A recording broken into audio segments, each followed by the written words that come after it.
ظاہر نہیں کرتے ہیں. آج آپ بڑے اچھے لگ رہے ہیں, آپ کے کپڑے بڑے اچھے, اگر جو جائز حوصلہ افزائی ہے, جو بھی اس کو دل جوئی کا سامان ہو جائے, آپ کی مسکراہٹ بڑی اچھی ہے, آج آپ نے کام بڑا اچھا کیا ہے, مجھے پانی پلایا تو جزاک اللہ.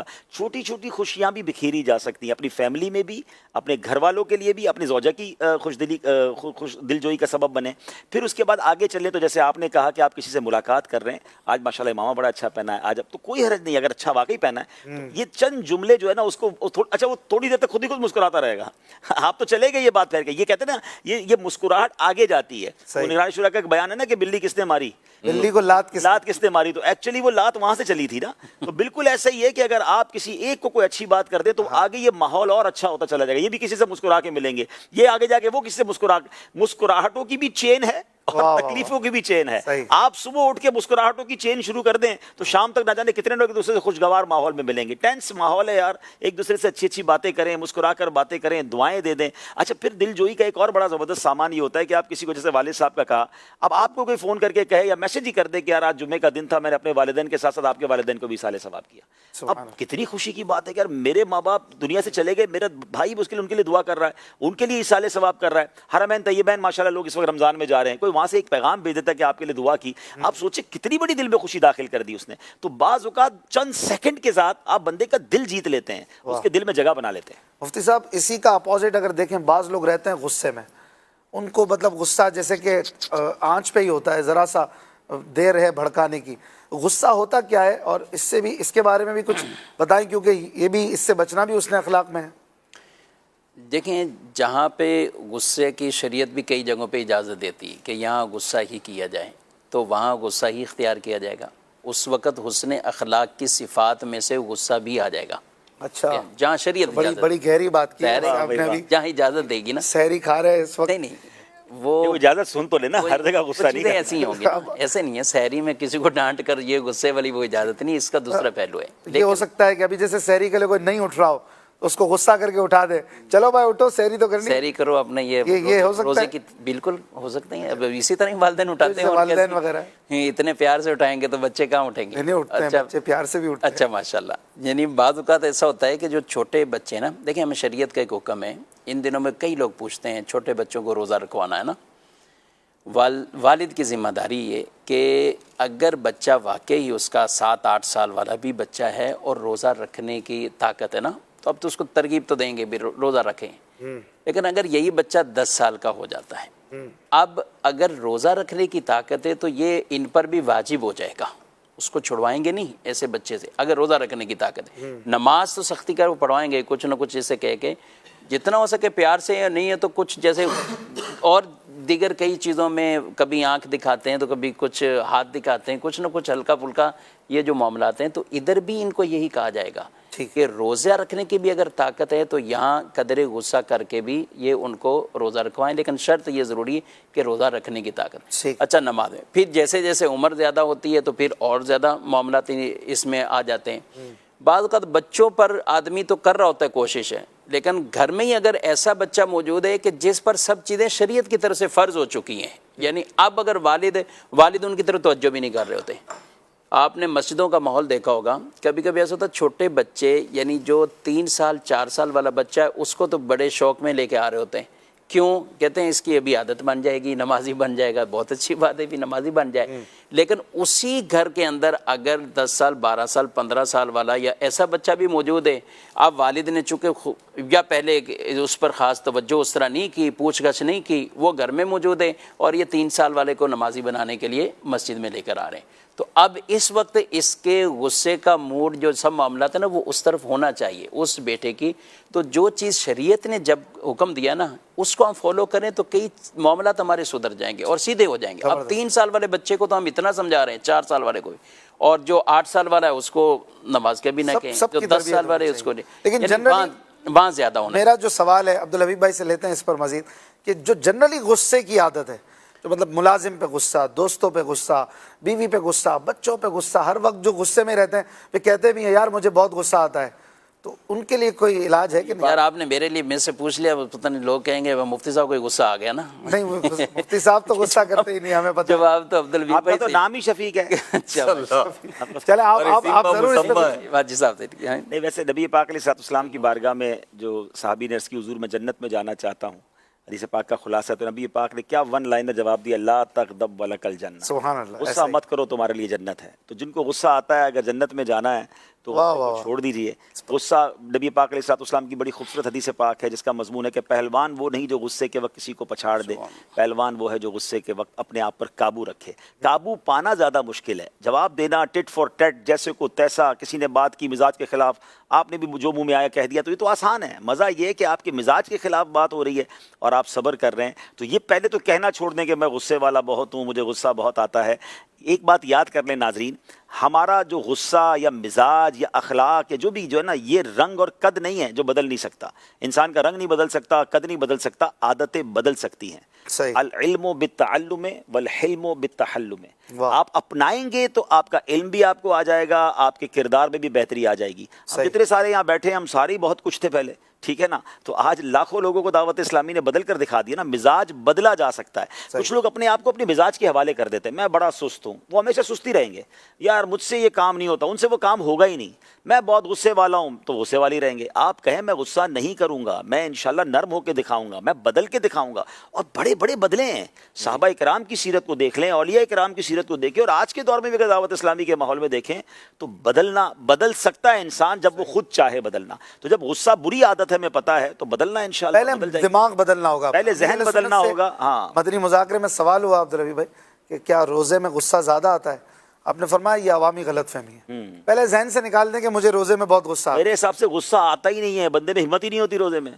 لڑنے کے لیے بھی تو ہمت چاہیے نا، بندہ پہلے نڈھال ہوتا ہے، آواز نکل نہیں رہی، کیا غصہ کرے گا، تھوڑی دیر بعد سانس پھول جائے گی۔ تو یہ بالکل صحیح فرما رہے ہیں، عوامی غلط فہمی، اور کچھ لوگ ہائپر ہو جاتے ہیں، وہ تھوڑی دیر بعد اس ہائپرنیس کو نقصان انہیں کو ہو رہا ہوتا ہے، پانی بھی نہیں پی پاتے، روزہ ہو رہا ہوتا ہے۔ تو روزے میں تو ویسے ہی ٹھنڈا رہنا چاہیے بندے کو تاکہ ٹائم خیریت سے پورا ہو جائے۔ مفتی صاحب کہتے ہیں ایک اور اشفاق بھائی پہلو بھی ہے، یہ جو کہتے ہیں نا مجھے غصہ بہت آتا ہے، مجھے غصہ بہت آتا ہے، خود غور کر لیں جنہیں یہ دعویٰ ہے کہ انہیں غصہ بہت آتا ہے، بھائی آپ کا غصہ ہمیشہ کمزور پہ ہی آتا ہے، ماتحت پہ ہی آتا ہے، ویلے بندے پر ہی آتا ہے، کبھی باس پہ کیوں نہیں آیا، کبھی اپنے آتا اس پہ بھی ہے، نکلتا نہیں ہے۔ بھائی بات تو اظہار کی ہو رہی ہے یہاں پہ، نکلتا نہیں ہے نا۔ اصل بات نہیں، اس پر بھی جو غصہ آتا ہے وہ بعد میں بیوی پہ نکلتا ہے۔ وہ پھر ڈبل ہو کے کہیں اور نکلتا ہے۔ سر اظہاری کی بات ہو رہی ہے نا، یعنی غصے کی جو مذمتیں ہیں وہ یوں تو نہیں نا، وہ تو فطری چیز ہے، آپ کو آ گیا کسی مہروز بھائی اس طرح کا ایک اور سوال کرنا چاہیے، جن کو غصہ بہت آتا ہے، جن کی طبیعت میں ٹونٹ بہت ہے، طنز بہت ہے، اعتراض بہت ہے، ہر وقت کسی پر تنقید ہی ہے نا، جہاں بیٹھیں گے شکوہ ہی کریں گے۔ ان سے ایک سوال ہے میرا، جی۔ آپ یہ دیکھیں آپ کے دوست کتنے ہیں،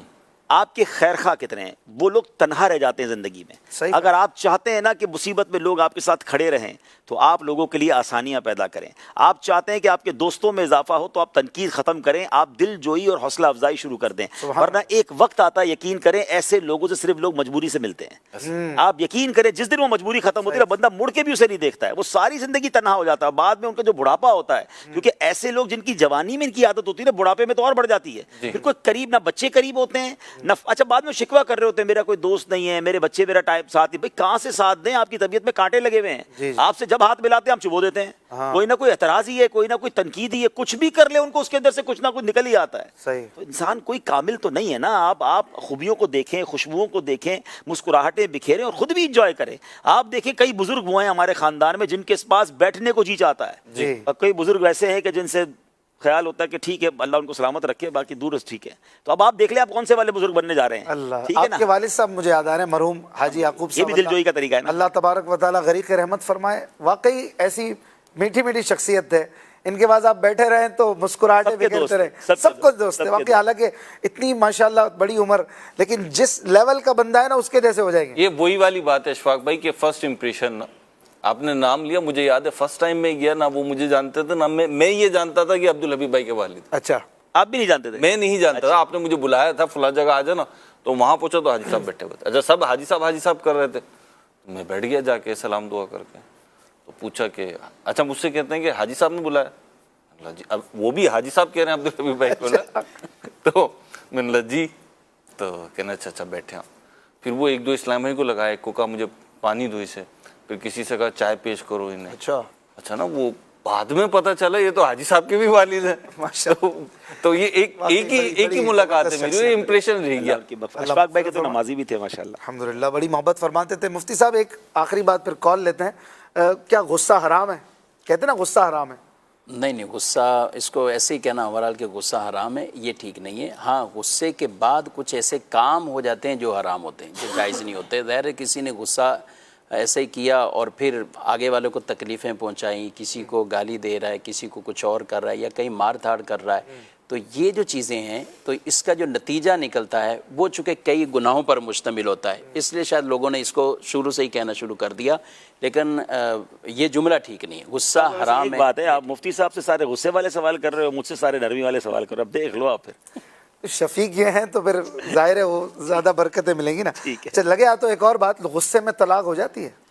جو سمجھتے ہیں کہ غصے میں نہیں ہوتی ان کے لیے بالکل ہو جاتی ہے، اور طلاق عموماً ہوتی ہے غصے میں۔ پیار محبت میں کون تھا طلاق دے گا؟ بالکل یہ تو پوائنٹ ہے۔ ایسے لے کے جائے اور برگر کھلائے شوہر میں اور اس کے بعد کہے کہ میں طلاق کے لیے آپ کو لے کر آیا تھا یہاں پہ۔ بکرا حلال ذبح کرنے سے پہلے آخری دن پانی وانی پلایا جاتا ہے نا، تو اس لیے نہ کھلانے لے گئے۔ اتنا جو نا، باقی جو لوگ عام طور پہ مسائل یہی لے کر آتے ہیں اور یہی کہتے ہیں کہ غصے میں ہو غصے گیا، میں دے دی۔ اور کئی پھر سیدھی طلاقیں ہوتی ہیں، بولے نہیں ہم نے جو ہے نا وہ نیت نہیں کی تھی۔ میں نے کہا نکاح کی پہلے نیت سنا دے، پھر میں آپ کو طلاق کی نیت بتاتا ہوں۔ نکاح جب آپ کو ہوا تھا کیا نیت کی تب تھی؟ بھی نیت نہیں۔ نکاح میں نیت کون سی تھی؟ صحیح۔ پڑھا دیا آپ کا، اسٹیج پہ بیٹھے تھے، آپ کا نکاح ہو گیا اور آپ نے پڑھ لیا، قبول ہے اور سب چیزیں ہو گئی ہیں، تو اس وقت کوئی نیت یاد ہے؟ نہیں، نکاح تو ہو گیا۔ تو طلاق میں بھی اس طرح کے جو کئی چیزیں لوگوں میں آپس میں مشہور ہو گئی کہ یہ غصے میں نہیں ہوتی تو فلاں اس طور پہ نہیں ہوتی، بعد لکھ بھی لیتے ہیں، اور اس طرح کے ناظرین کرام کئی لوگ ایسی غلطیاں کر لیتے ہیں۔ طلاق کو باقاعدہ تحریری صورت میں، اب واٹس ایپ کا ہے، میسیجز ہیں، تو اس طرح کی مختلف وہ صورتیں جو عام طور پر لوگوں کے اندر پائی جا رہی ہیں، تو اپنے طور پہ فیصلہ نہیں کرنا چاہیے۔ جب بھی اس طرح کوئی معاملہ ہو تو اسے کسی مفتی سنت سے، دارالتحلیل سنت سے آپ رابطہ کر کے اپنا وہ مسئلہ پوچھیں۔ ماشاءاللہ۔ چلیں جی کچھ کالز شامل کرتے ہیں۔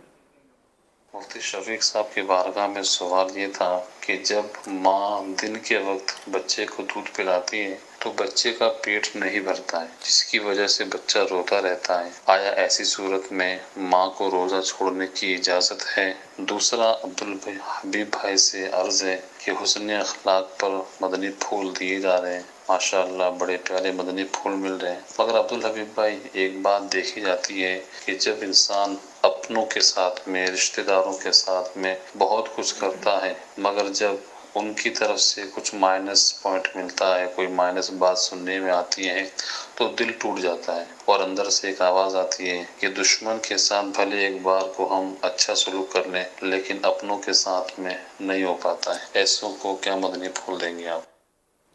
پہلے مفتی صاحب جواب۔ مفتی صاحب ماں کے لیے کیا حکم ہے؟ دودھ پلانا ہے؟ دودھ بالکل، بچے کو جو دودھ پلانا ہے ماں اس کی، ظاہر ہے ہر ماں کوئی نہ کوئی اس کا اہتمام کرتی ہے، لیکن جو چھوٹ ہے وہ وہاں پر چھوٹ ضرور ہے روزہ ترک کرنے کی کہ جہاں بچے کی جان کو خطرہ ہے، کوئی اور اس طرح کا اور ذریعہ بھی نہیں ہو سکتا، اور یہاں بچے کے لیے ضرر اور جس کی جان کے اوپر مسئلہ ہے، تو پھر ایسی والدہ کو روزہ چھوڑنے کی رخصت موجود ہے۔ کچھ لوگ ویسے ہی مشہور کر دیتے ہیں کہ جو خاتون امید سے ہے یا جس نے بچوں کو دودھ پلانا اس کو روزہ معاف ہے، ایسا نہیں ہے، اس کی نارمل یوں اجازت نہیں ہے۔ اگر اپنی یا بچے کی جان کو کوئی خطرہ ہے یا اس طرح کے معاملات ہیں تو وہاں اسے چھوڑنے کی اجازت ہے، اور اگر کوئی ایسا ذریعہ ہو سکتا ہے کہ کچھ دودھ پلایا، کچھ اور طریقہ کار کہ جس کے ذریعے سے بچے کو وہ تکلیف اور ضرر والا معاملہ نہیں ہے، تو پھر چھوڑنے کی اجازت نہیں۔ اور دوسری بات یہ بھی کہ یہ روزے معاف نہیں ہوتے، اگر کسی نے اس حالت میں روزے چھوڑے ہیں تو ان کی بعد میں قضا کرنی ہوگی۔ قضا کرنی ہوگی۔ عبدالحبیب بھائی، ہم اپنی میمنی میں کہتے ہیں اوڑکھی تو پولیس بہت ٹاپلا ودارے مارے، تو یہ اپنوں سے زیادہ تو دکھ ملتے ہیں ان سے، اسی لیے گڈ بیہیویئر بھی ہم نہیں کرتے، ان سے ریلیشنز نہیں رکھیں گے، اجنبیوں کو دے رہے ہوں گے، کیا کہیں گے آپ اس پر؟ دیکھیں پہلے تو بڑی خوبصورت ایک حدیث پاک میرے سامنے ہے، سبحان اللہ۔ سیدنا ابو درداء رضی اللہ تعالیٰ عنہ سے روایت ہے کہ مدینے کے تاجور صلی اللہ علیہ وسلم نے ارشاد فرمایا، میزان عمل میں حسن اخلاق سے وزنی کوئی اور عمل نہیں ہے۔ ایک اور جگہ پیارے آقا علیہ الصلوۃ والسلام نے فرمایا، ایسا کوئی نہیں ہے کہ جس کا اخلاق اور صورت اللہ عز و جل نے اچھی بنائی پھر اسے جہنم کی غذا بنائے۔ اخلاق اچھے ہیں تو پھر انشاءاللہ جہنم میں نہیں جانا. لیکن اخلاق کی تعریف علماء نے یہ بیان کی ہے کہ جب آپ کے ساتھ کوئی اچھا برتاؤ کر رہا ہے اور آپ بھی اچھا برتاؤ کر رہے ہیں تو یہ تو کوئی ٹیسٹ نہیں ہے نا. آپ کو گلاب کا پھول دے رہا ہے, آپ بھی مسکرا کے اس کو کوئی تحفہ دے رہے ہیں, ایک دوسرے کو گفٹ دے رہے ہیں, تو آپ کے میرے اخلاق بڑے اچھے ہیں. اخلاق کا تو ٹیسٹ ہی وہاں سے شروع ہوتا ہے جب آپ کے مزاج کے خلاف کوئی بات کرے. وہ روایتوں میں آتا ہے وہ اللہ پاک اس سے نرمی سے حساب لے گا, حدیث پاک کا مضمون, اور جنت میں گھر عطا فرمائے گا جس میں 3 باتیں ہوں گی. وہ کیا ہے؟ جو تمہیں محروم کرے تم اسے عطا کرو, جو تم سے توڑے تم اس سے جوڑو, جو تم سے قطع تعلق کرے تم اس سے جوڑو, جو تم پر ظلم کرے اسے معاف کر دو. تو اب یہاں پر یہی ہے نا کہ اگر آپ کے رشتہ دار آپ کے ساتھ برا سلوک کر رہے ہیں تو اب آپ کا امتحان شروع ہو گیا ہے. اچھا پھر دوسرا پتہ کیا ہوتا ہے, اپنوں سے توقع زیادہ ہوتی ہے کہ یار یہ اچھا ہی کرے گا. اب اپنا دل توڑتا تو دل واقعی ٹوٹتا ہے, لیکن ہمیں اچھا ہی کرنا ہے. اور یقین کریں آپ کا ایک طرف سے اچھا برتاؤ ایک دن آئے گا کہ اس کو پھر آپ کا دوست بنا دے گا. اپنے ہی ہوتے ہیں جناب, تھوڑی سی بات پر دوری نہیں کر لینی چاہیے کہ نہیں انہوں نے نہیں بلایا تھا تو ہم بھی نہیں بلائیں گے, انہوں نے یاد نہیں کیا تو ہم بھی یاد نہیں کریں گے. اب جنت میں گھر چاہیے تو جو تمہیں محروم کرے تم اسے عطا کرو. اور بعض اوقات تو ایسے رشتہ داروں پر صدقہ کرنا, ایسے رشتہ داروں کے ساتھ اچھے سلوک کرنے کی زیادہ فضیلت ہے کہ جو کینہ پرور ہو, جو آپ کے ساتھ برا سلوک کرے. تو بالکل اس میں دل چھوٹا نہ کریں, دل بڑا رکھیں اور ان کے ساتھ اچھا ہی برتاؤ کریں. صلہ رحمی کرنے والے کی عمر میں بھی اضافہ ہو جاتا ہے. آپ اپنی عمر میں اضافہ چاہتے ہیں, اپنی مشکلوں کا حل چاہتے ہیں تو اچھا انداز رکھیں. انشاءاللہ ایک وقت آئے گا کہ وہ شرمندہ ہو کر اللہ نے چاہا آپ کے پھر قریب آ جائے. سبحان اللہ, سبحان. اگلی کال. سوال یہ تھا کہ میں کٹھے درود پاک پڑھتا ہوں, جیسے 4-5 کٹھے پڑھتا ہوں, صلی اللہ علیہ محمد صلی اللہ علیہ وسلم, جل اللہ علیہ محمد اللہم صلی اللہ محمد کما تحب و ترضى. کیا اس طریقے سے میں پڑھ سکتا ہوں؟ مختلف درود پاک پڑھتے ہیں. یہ تو درود پاک مختلف پڑھ سکتے ہیں, کوئی حرج نہیں ہے. اور بلکہ درود شریف کے اندر اگر دل اپنی توجہ اور یہ لگانے کے لیے مختلف اس کے سیغے پڑھتے ہیں تو یہ اور اچھی بات ہے. بعض اوقات ہم ایک درود پاک کی پڑھ رہے ہوتے ہیں اور کثرت سے پڑھ رہے ہوتے ہیں, ٹھیک ہے, کوئی حرج والی بات نہیں. لیکن علماء اکرام نے یہاں یہ بیان کیا ہے کہ آپ درود پاک کی بھی سیغے اگر بدلتے رہیں گے تو آپ کی توجہ درود شریف کی طرف رہے گی. نماز میں بھی ہم صورتیں ہیں, فرض نماز میں تو یہی ہے کہ آپ ایک ہی صورت کی تکرار نہ کریں. اگرچہ کسی نے کی نماز ہو جاتی ہے, مکروہ کے احکامات ہے, لیکن تکرار نہ کریں. اس میں بھی ہے کہ بدل بدل کر آپ وہ پڑھتے ہیں. تو درود پاک کے اندر بھی اگر چاہتے ہیں کہ دل ہمارا زیادہ لگا رہے تو مختلف سیغوں سے درود پاک بارگاہ رسالہ میں پیش کریں. سبحان اللہ. اگلی کال. میں محمد جنید رضا طاہی بات کر رہا ہوں. پیارے پیارے شاپ بھائی, آپ یہ بتائیں کہ کیا عیدی دینا بھی اس میں اخلاق میں سے؟ جزاک اللہ خیرہ. یہ عیدی لینے والے ہیں, پہلے تو یہ پتہ چلے اگر یہ عیدی لینے والے ہیں اور یہ یاد دلانا چاہ رہے ہیں اپنے بڑوں کو. 5واں روزہ ہے, کہاں سے عیدی کی باتیں کر رہے ہیں ابھی سے دیکھیں. چلے عبدالحبیب بھائی سے پوچھتے ہیں, وہ یاد دلا رہے ہیں نا. دیکھو یہ بھی حسن اخلاق سے ابا جان ذہنی یہ سلسلہ چل رہا ہے شہری کا, ذرا دیکھ لیجئے. نہیں اچھی بات ہے, دل جوئی کا سبب تو ضرور ہے اور اچھی نیتوں کے ساتھ بچوں کو عیدی دینی چاہیے, چھوٹوں کو دینی چاہیے جتنی آپ کو اللہ پاک نے وسعت دی ہے. تو یہ دل جیتنے کے طریقے ہوتے ہیں. ابھی مثال کے طور پہ رمضان کا مہینہ چل رہا ہے, کچھ لوگ ماشاءاللہ اپنے رشتہ داروں کو کچھ کھانے پینے کی چیز بھیج دیتے ہیں, کوئی ایسی چیز بھیج دی. تو یہ چھوٹے چھوٹے تحفے بعضوں کا دل جیتنے کا سبب ہوتے ہیں اور رمضان میں تو اجر بھی بڑھا دیا جاتا ہے, تو کوئی حرج نہیں ہے. ہاں میں ان بچوں سے یا ان گھر والوں سے ضرور گزارش کروں گا جو ہم نے کل پرسوں بھی ڈسکس کیا تھا کہ اگر ابو کی ایسی پوزیشن نہیں ہے تو ان کو عیدی کے لیے پریشر نہ دیں. ہو سکتا ہے ان کے پاس پیسے ہی نہ ہوں اور آپ بار بار مانگ رہے ہو اور وہ شرمندہ ہو رہے ہوں. تو والدین سے ضرور گزارش ہے, بڑے بھائی سے ضرور گزارش ہے کہ کچھ نہ کچھ ایسا اہتمام ہونا چاہیے جس سے گھر والوں کا, بچوں کا خوشی کا سامان ہو. لیکن اگر ایسی پوزیشن نہیں ہے تو پریشر بھی نہیں دینا چاہیے. شاہ بھائی بتا رہے ہیں امیر علیہ سنت نے پہلی ہی رمضان کو جتنے بھی قریب تھے نا, شاید دعا افطار میں غالباً سب کو عیدی دی تھی. ہاں آپ تو